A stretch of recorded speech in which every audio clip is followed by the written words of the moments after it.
Bonjour. Good day. Today we will be baking a Tarte Tatin. That's a French dish, the translation of which is translated Tarte Tatin means tart, tart. It's called a tart because sometimes apples can be tart and you're making a tart from the tart apples.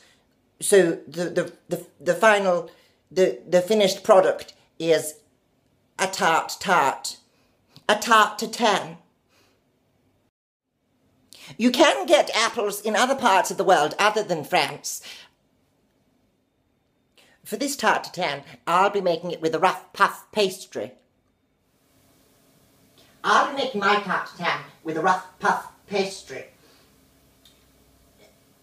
And with my rough puff, I'll be using a combination of regular butter, unsalted, and lard. Now here's the tip. When using butter or lard, I keep mine in the freezer when I know I'm going to be making pastry. That's because when you're making a rough puff pastry, the colder the fat, the better the puff. I grate 25 grams of lard and 50 grams of butter into about 100 grams of plain flour. Isn't grating great?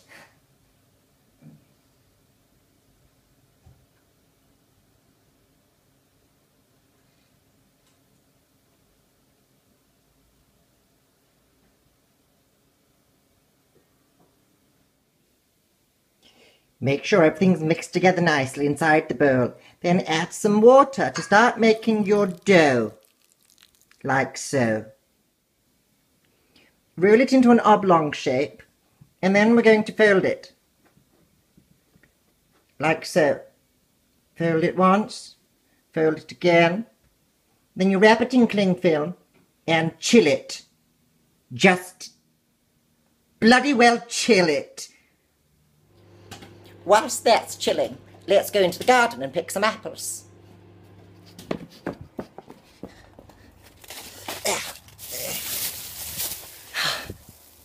Perfect. Take your pastry out of the freezer, roll it out again, and repeat everything you've already done. Whilst your pastry is chilling for a second time, why not slice your apples? Well, somebody's got to. To stop our nasty old friend oxygen getting to our beautiful apples, you squeeze over some lemon juice. Just like that. Cover it well, and that'll make sure that you don't have any nasty brown apples.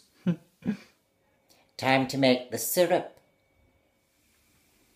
Pour some sugar into a bit of water that's over some heat.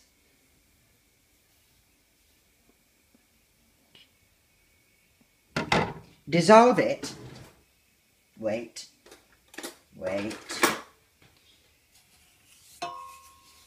Dissolve it, but then leave it.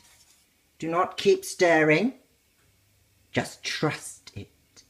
Trust it. I'd say this was at fine thread stage. That's not what we're looking for. Wait a bit longer. It's starting to turn a faint amber colour, you see. So what you're looking for is a nice dark amber colour. Not too dark, not caramelly, but not too light. Almost there, actually. You see it coming now? There it is. Just perfect. The colour of nectar. Now I'm going to take it off the heat and over to the tin. Pour it straight in. There we go. Just like that. Beautiful. Now leave this pan. You'll need that for later. Swirl the syrup all around straight away before it dries. There we are. Coat it well and then leave it to cool. Once it's cooled, you're ready to put the apples into the dish. Lay the apples in a reversed fan. You'll see why later. Squirt some lemon juice over the top. And then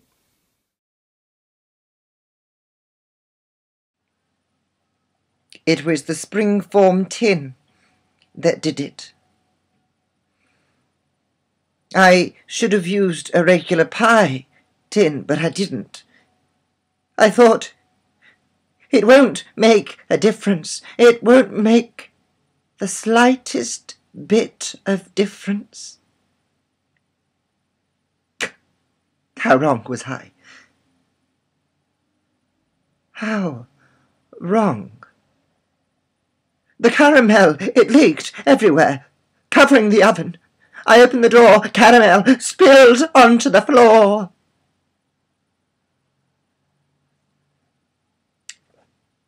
I tip the Tarte Tatin out of the spring-form blasted tin to reveal some quite nice pastry, actually.